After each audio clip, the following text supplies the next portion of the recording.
As you can see here, the hatchlings open their mouths to beg for food when their parents return, and poop as soon as it swallows some food. The baby robins produce their poop in fecal sacs encased in strong membranes so they don't leak. They do this 60 to 70 times a day, and the parent then swallow the sac to keep the nest clean of bacteria and parasites.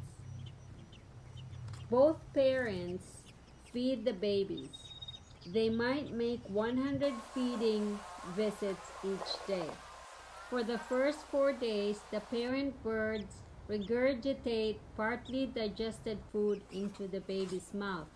By the 5th day, they are fed earthworms that the parents break into small mouthfuls.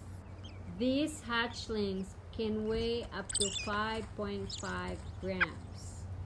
If you continue to watch this video, you can see that the parent robin has taken 3 fecal sacs. If you like this video, don't forget to subscribe for more. Thank you.